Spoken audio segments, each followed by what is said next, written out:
Chapter 13. Rebecca. Maxim had to go up to London at the end of June to some public dinner, a man's dinner, something to do with the county. He was away for 2 days and I was left alone. I dreaded his going. When I saw the car disappear around the sweep in the drive, I felt exactly as though it were to be a final parting and I should never see him again. There would be an accident, of course, and later on in the afternoon, when I came back from my walk, I should find Frith white and frightened waiting for me with a message. The doctor would have rung up from some cottage hospital. "You must be very brave," he would say, "and I'm afraid you must be prepared for a great shock." And Frank would come and we would go to the hospital together. Maxim would not recognize me. I went through the whole thing as I was sitting at lunch. I could see the crowd of local people clustering around the churchyard at the funeral, and myself leaning on Frank's arm. It was so real to me that I could scarcely eat my lunch, and I kept straining my ears to hear the telephone should it ring. I sat out in the garden under the chestnut tree in the afternoon with a book on my lap, but I scarcely read at all. When I saw Robert come across the lawn, I knew it was the telephone, and I felt physically sick. A message from the club, madam, to say Mr. De Winter arrived 10 minutes ago. I shut up my book. "Thank you, Robert." How quickly he got up. "Yes, madam, a very good run." "Did he ask to speak to me or leave any special message?" "No, madam, just that he arrived safely." It was the porter speaking. "All right, Robert. Thanks very much." The relief was tremendous. I did not feel sick any more. The pain had gone. It was like coming ashore after a channel crossing. I began to feel rather hungry, and when Robert had gone back into the house, I crept into the dining room through the long window and stole some biscuits from the sideboard. I had 6 of them, Bath Olivers, and then an apple as well. I had no idea I was so empty. I went and ate them in the woods in case one of the servants should see me on the lawn from the windows, and then go and tell the cook that they did not think Mrs. De Winter cared for the food prepared in the kitchen, as they had just seen her filling herself with fruit and biscuits. The cook would be offended, and perhaps go to Mrs. Danvers. Now that Maxim was safe in London, and I had eaten my biscuits, I felt very well and curiously happy. I was aware of a sense of freedom, as though I had no responsibilities at all. It was rather like a Saturday when one was a child. No lessons and no prep. One could do as one liked. One put on an old skirt and a pair of sand shoes and played hare and hounds on the common with the children who lived next door. I had just the same feeling. I had not felt like this all the time I had been at Manderley. It must be because Maxim had gone to London. I was rather shocked at myself. I could not understand it at all. I had not wanted him to go. And now, this lightness of heart, this spring in my step, this childish feeling that I wanted to run across the lawn and roll down the bank. I wiped the biscuit crumbs from my mouth and called to Jasper. Perhaps I was just feeling like this because it was a lovely day. We went through the happy valley to the little cove. The azaleas were finished now. The petals lay brown and crinkled on the moss. The bluebells had not faded yet. They made a solid carpet in the woods above the valley, and the young bracken was shooting up, curling and green. The moss smelt rich and deep, and the bluebells were earthy, bitter. I lay down in the long grass beside the bluebells, with my hands behind my head, and Jasper at my side. He looked down at me, panting, his face foolish, the saliva dripping from his tongue, and his heavy jaw. There were pigeons somewhere in the trees above. It was very peaceful and quiet. I wonder why it was that places are so much lovelier when one is alone. How commonplace and stupid it would be if I had a friend now, sitting beside me, someone I had known at school, who would say, "By the way, I saw old Hilda the other day. You remember her, the one who was so good at tennis? She's married with 2 children." And the bluebells beside us unnoticed, and the pigeons overhead unheard. I did not want anyone with me, not even Maxim. If Maxim had been there, I should not be lying as I was now, chewing a piece of grass, my eyes shut. I should have been watching him, watching his eyes, his expression, wondering if he liked it, if he was bored, wondering what he was thinking. Now I could relax. None of these things mattered. Maxim was in London. How lovely it was to be alone again. No, I did not mean that. It was disloyal, wicked. It was not what I meant. Maxim was my life and my world. I got up from the bluebells and called sharply to Jasper. We set off together down the valley to the beach. The tide was out, the sea very calm and remote. It looked like a great placid lake out there in the bay.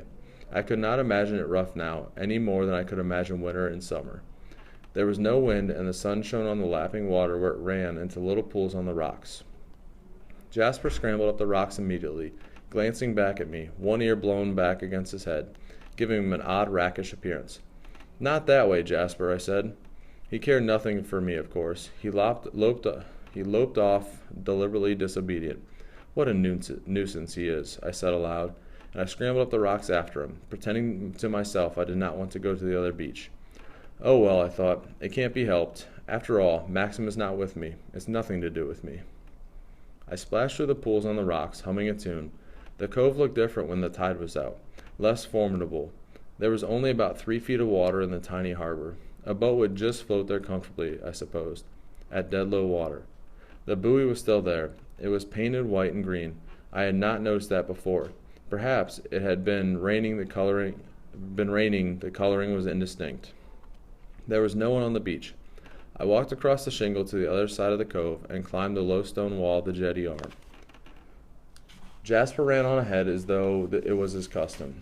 There was a ring in the wall and an iron ladder descending to the water. That's where the dinghy would be tied, I supposed, and one would climb to it from the ladder. The buoy was just opposite, about 30 feet away. There was something written on it. I craned my neck sideways to read the lettering. Je Revends. What a funny name. Not like a boat. Perhaps it had been a French boat, though. A fishing boat. Fishing boats sometimes had names like that. Happy Return, I'm Here, those sort of names. Je Revends, I come back. Yes, I suppose it was quite a good name for a boat. Only it had not been right for that particular boat, which would never come back again. It must be cold sailing out there in the bay, beyond the beacon away on the headland.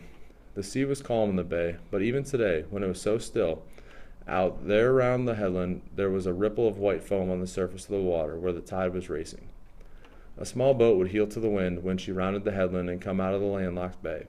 The sea would splash inboard, perhaps, run down the deck. The person at the tiller would wipe away the spray out of her eyes and her hair, glance up the straining mast. I wondered what color the boat had been. Green and white, perhaps, like the buoy? Not very big, Frank had said, with a little cabin. Jasper was sniffing at the iron ladder. Come away, I said. I don't want to go in after you. I went back along the harbor wall to the beach. The cottage did not seem so remote and sinister at the edge of the wood as it had done so before. The sun made such a difference. No rain today. Pattering on the roof, I walked slowly up the beach towards it. After all, it was only a cottage, with nobody living in it. There was nothing to be frightened of, nothing at all. Any place seemed damp and sinister when it had been uninhabited for a certain time. Even new bungalows and places. Besides, they had had moonlight picnics and things there. Weekend visitors probably used to come and bathe, and then go for a sail on the boat. I stood looking into the neglected garden choked with nettles. Someone ought to come and tidy it up. One of the gardeners. There was no need to leave it like this. I pushed the little gate and went to the door of the cottage. It was not entirely closed. I was certain I had closed it the last time. Jasper began growling, sniffing under the door. Don't, Jasper, I said. He went on sniffing deeply, his nose thrust to the lintel. I pushed the door open and looked inside. It was very dark, like it had been before. Nothing was changed. The cobwebs still clung to the rigging of the model boats. The door into the boat store at the end of the room was open, though. Jasper growled again, and there was a sound of something falling. Jasper barked furiously, and darting between my legs into the room, he tore to the open door of the store. I followed him, heart beating, and then stood uncertainly in the middle of the room. Jasper, come back. Don't be a fool, I said. He stood in the doorway, still barking furiously, and an hysterical note in his voice. Something was there, then, inside that store. Not a rat. He would have gone for a rat. Jasper, Jasper, come here, I said. He would not come. I went slowly to the door of the store. Is there anybody there? I said. No one answered. I bent down to Jasper, putting my hand on his collar, and looked round the edge of the door. Someone was sitting in the corner of against the wall. Someone who from his crouching position, was even more frightened than I. It was Ben. He was trying to hide behind one of the sails. What is the matter? Do you want something? I said. He blinked at me stupidly, his mouth slightly open. I'm not doing nothing, he said. Quiet, Jasper, I scolded, putting my hand over his muzzle, and I took my belt off and ran it through his collar as his leash. What do you want, Ben? I said, a little bolder this time. He did not answer. He watched me with his sly idiot's eyes. I think you had better come out, I said. Mr. De Winter doesn't like people walking in and out of here. He shambled to his feet, grinning furtively, wiping his nose with the back of his hand. The other hand he kept behind his back. What have you got, Ben? I said. He obeyed me like a child, showing me the other hand. There was a fishing line in it. I'm not doing nothing, he repeated. Does that long the line here? I asked. Eh? He said. Listen, Ben, I said. You can take that line if you want to, but you mustn't do it again. It's not honest, taking people's things. He said nothing. He blinked at me and wriggled. Come along, I said firmly. I went into the main room and he followed me. Jasper had stopped barking and was now sniffing at Ben's heels. I did not want to stop any longer in the cottage. I walked quickly out into the sunshine, Ben shuffling behind me. Then I shut the door. You had better go home, I said to Ben. He held the fishing line clenched to his heart like a treasure. You won't put me in the asylum, will you? He said. I saw then that he was trembling with fright. His hands were shaking, and his eyes were fixed on mine in supplication, like a dumb thing. Of course not, I said gently. I done nothing, he repeated. I never told no one. I don't want to be put to the asylum. A tear rolled down his dirty face. That's all right, Ben, I said. No one will put you away. But you must not go to the cottage again. I turned away, and he came after me, pawing at my hand. Here, he said. Here, I got something for you. He smiled foolishly. He beckoned with his finger and turned towards the beach. I went with him, and he bent down and picked up a flat stone by a rock. There was a little heap of shells under the stone. He chose one and presented it to me. That's yourn, he said. Thank you. It's very pretty, I said. He grinned again, rubbing his ear, his fright forgotten. You've got angel's eyes, he said. I glanced down at the shell again, rather taken aback. I did not know what to say. You're not like the other one, he said. What do you mean, I said. What other one? He shook his head. His eyes were dark. His eyes were sly again. He laid his finger against his nose. Tall and dark she was, he said. She gave you the feeling of a snake. I seen her here with me own eyes. By night she'd come. I'd seen her. He paused, watching me intently. I did not say anything. I looked in on her once, he said, and she turned on me. She said, You don't know me, do you? She said. You've never seen me here, and you won't again. If I catch you looking at me through the window here, I'll have you put in the asylum, she said. You wouldn't like that, would you? They're cruel to people in the asylum, she said. I won't say nothing, ma'am, I said, and I touched me cap like this here. He pulled at his sou'wester. She's gone now, ain't she? He said anxiously. I don't know who you mean, I said slowly. No one is going to put you in the asylum. Good afternoon, Ben. I turned away and walked up the beach to the path, dragging Jasper by his belt. Poor wretch. He was potty, of course. He did not know what he was talking about. It was hardly likely that anyone would threaten him with the asylum. Maxim had said he was quite harmless, and so had Frank. Perhaps he had heard himself discussed once amongst his own people, and the memory of it lingered, like an ugly picture in the mind of a child. He would have a child's mentality, too. Regarding likes and dislikes, he would take a fancy to a person for no reason, and be friendly one day perhaps and sullen the next. He had been friendly with me because I had said he could keep the fishing line. Tomorrow, if I met him, he might not know me. It was absurd to notice anything said by an idiot. I glanced back over my shoulder at the cove. The tide had begun to turn and was disappeared over the rocks. The beach was deserted again. I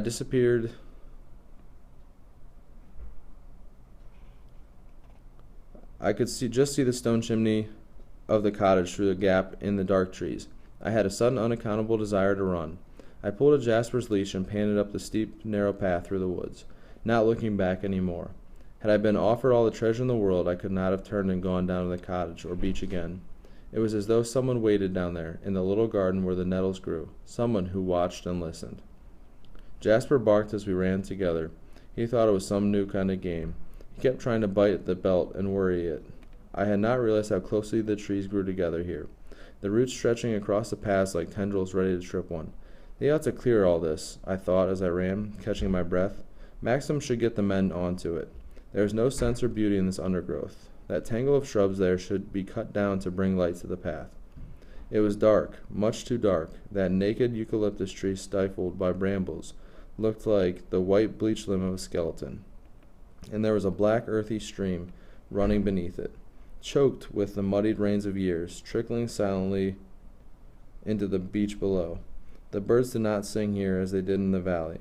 It was quite in a different way, and even as I ran and panted up the path, I could hear the wash of the sea as the tide crept into the cove. I understood why Maxim disliked the path and the cove. I disliked them too. I had been a fool to come this way. I should have stayed on the other beach on the white shingle and come home by the happy valley. I was glad to come out on the lawn and see the house there, in the hollow, solid and secure. The woods were behind me. I would ask Robert to bring me my tea under the chestnut tree. I glanced at my watch. It was earlier than I thought, not yet 4. I would have to wait a bit. It was not the routine at Manderley to have tea before 1:30. I was glad Frith was out. Robert would not make such a performance of bringing the tea out into the garden. As I wandered across the lawn to the terrace, my eye was caught by a gleam of sunshine on something metal showing through the green of the rhododendron leaves at the turn in the drive. I shaded my eyes with my hand to see what it was. It looked like the radiator of a sports car.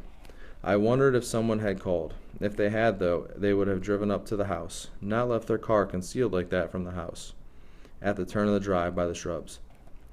I went a little closer. Yes, it was a car, all right. I could see the wings now and the hood. What a funny thing. Visitors never did that as a rule, and the tradesmen went round to the back by the way by the old stables and the garage. It was not Franks's Morris. I knew that well. This was a long, low car, a sports car. I wondered what I had better do, if it was a caller. Robert would have shown them into the library drawing room. If the drawing room they would be able to see me as I came in across the lawn. I did not want to face a caller dressed like this. I should have to ask them to stay to tea. I hesitated at the edge of the lawn. For no reason, perhaps because the sunlight flickered a moment on the glass, I looked up at the house, and as I did so I noticed with surprise that the shutters of one of the windows in the west wing had been opened up.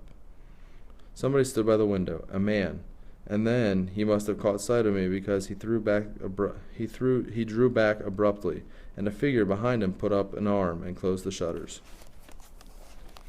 The arm belonged to Mrs. Danvers. I recognized the black sleeve. I wondered for a minute if it was a public day, and she was showing the rooms. It could not be, though, so, because Frith always did that, and Frith was out.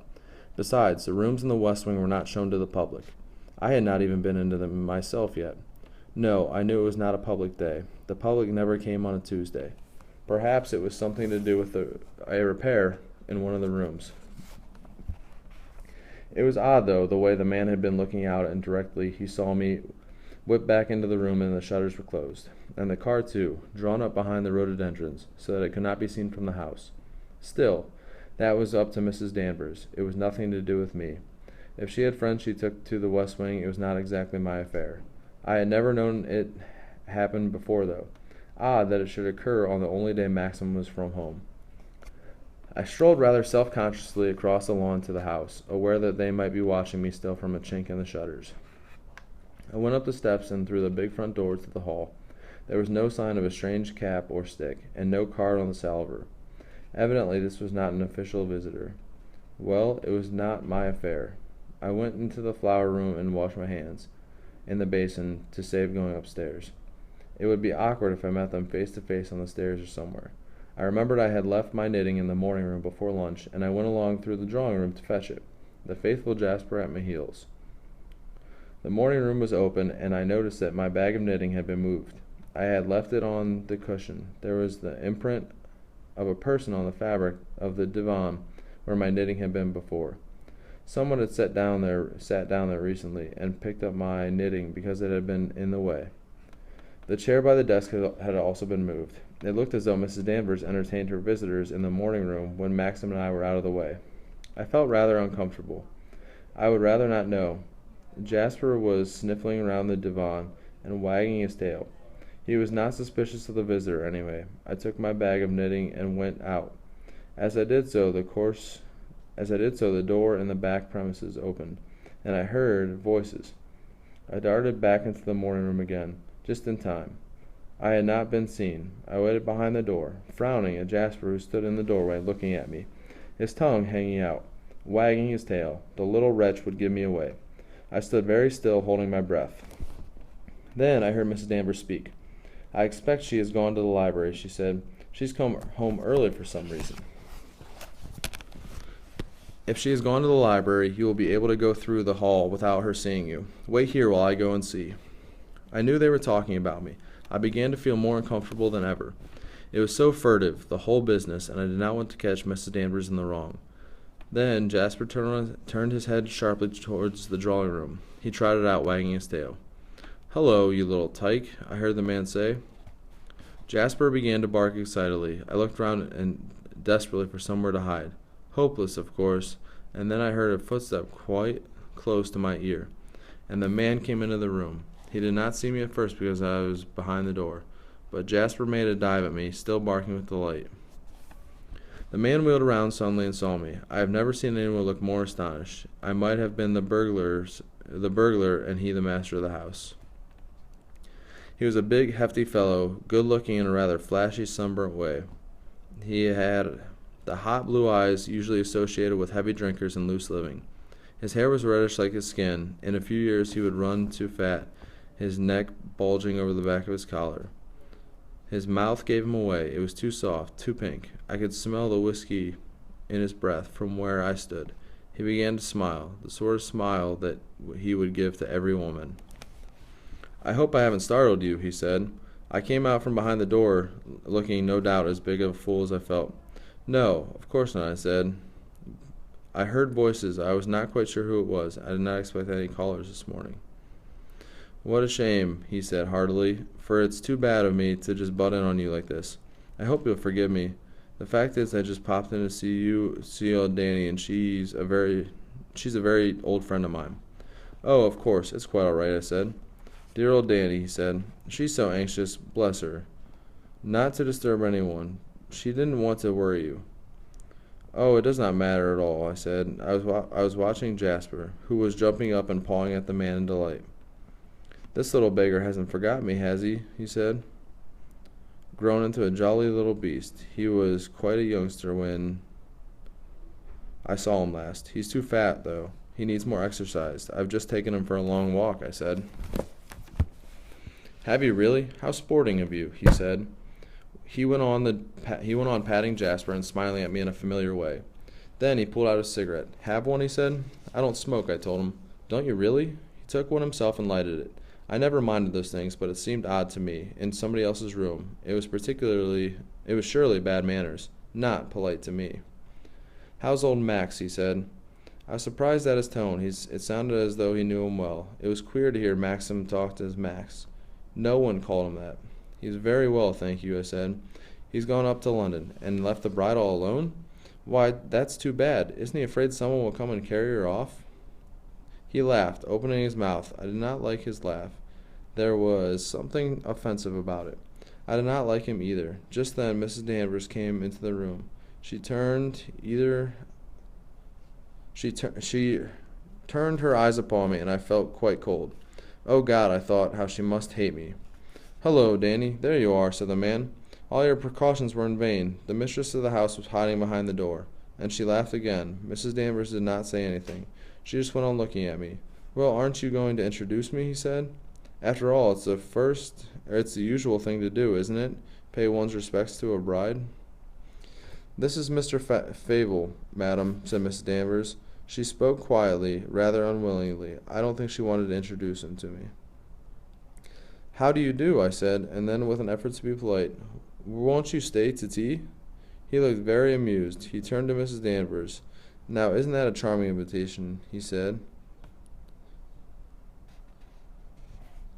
"I've been asked to stay to tea. By heaven, Danny, I have a good mind to." I saw her flash a look of warning at him. I felt very uneasy. It was all wrong, this situation. It ought not to be happening at all. "Well, perhaps you're right," he said. "It would have been a lot of fun, all the same. I suppose I'd better be going, hadn't I?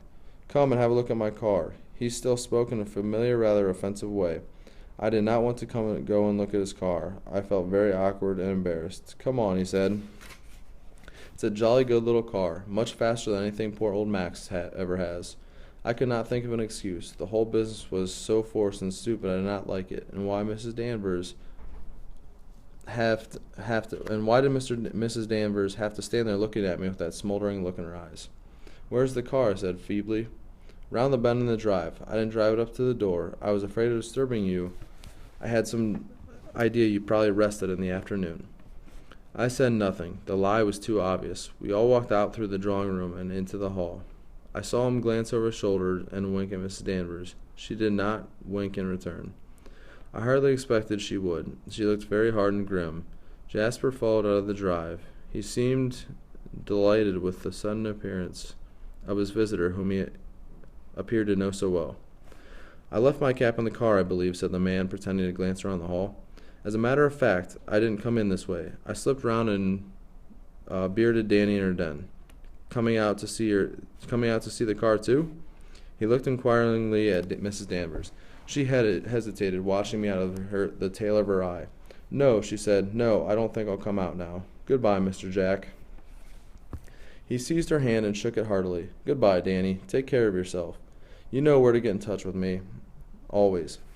It's done me a power of good to see you again." He walked out into the drive. Jasper's dancing at his heels, and I followed him slowly, feeling very uncomfortable still.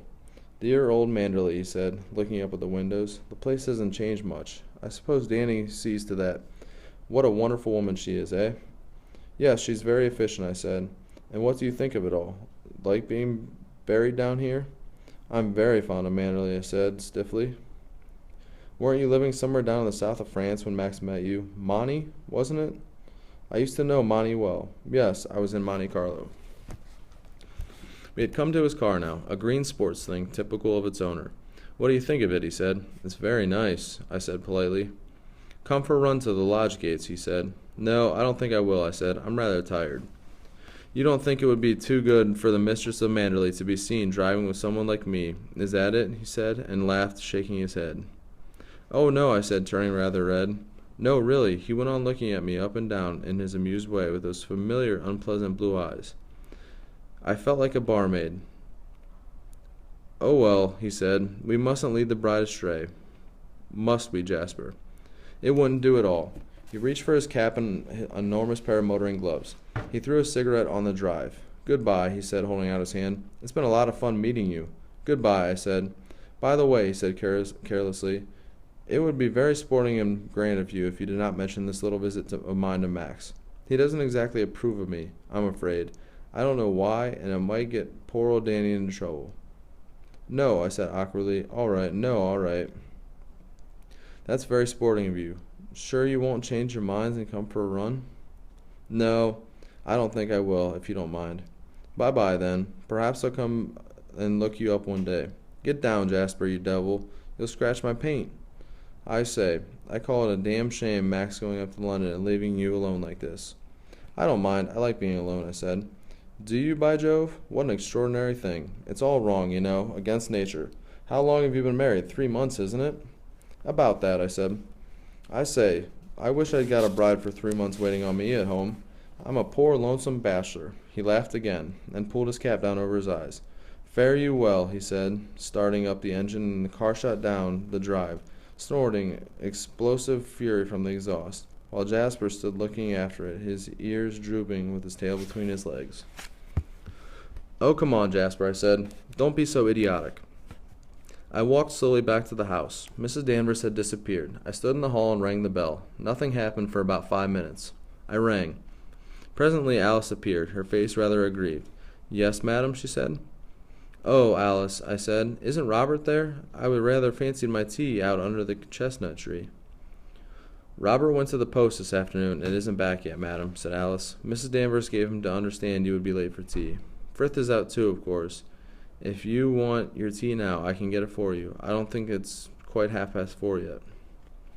"Oh, it doesn't matter, Alice. I'll wait till Robert comes back," I said. I suppose when Maxim was away, things automatically became slack. I had never known Frith and Robert to be out at the same time. It was Frith's day off, of course, and Mrs. Danvers had sent Robert to the post, and I myself was understood to have gone for a long walk. That man, Fable, had chosen his time well to pay his call on Mrs. Danvers. It was almost too well chosen. There was something not right about it. I was certain of that. And then he had asked me not to say anything to Maxim. It was all very awkward. I did not want to get Mrs. Danvers into trouble or make any sort of scene. More important still, I did not want to marry Maxim. I wondered who he was, for this man Fable, he had called Maxim Max. No one ever called him Max. I had seen it written once on the flyleaf of a book, the letters thin and slanting, curiously pointed, the tail of the M very definite. Very long. I thought there was only one person who had ever called him Max. As I stood there in the hall, undecided about my tea, wondering what to do, the thought suddenly came to me that perhaps Mrs. Danvers was dishonest, that all this time she was engaged in some business behind Maxim's back, and coming back early, as I had today, I had discovered her arm half out the window. I had discovered her and this man, and an accomplice, who had then bluffed his way out by pretending to be familiar with the house and with Maxim. I wondered what they had been doing in the west wing. Why had they closed the shutters when they saw me on the lawn? I was filled with vague disquiet. Frith and Robert had been away. The maids were generally in their bedrooms, changing during the afternoon. Mrs. Danvers would have the run of the place. Supposing this man was a thief, and Mrs. Danvers was in his pay. There were valuable things in the west wing. I had a sudden rather terrifying impulse to creep upstairs now to the west wing and go into those rooms and see for myself. Robert was not yet back. I would just have time before tea. I hesitated, glancing at the gallery. The house seemed very still and quiet. The servants were all in their own quarters beyond the kitchen. Jasper lapped noisily at his drinking bowl below the stairs, the sound echoing in the great stone hall. I began to walk upstairs. My heart was beating in a queer, excited way.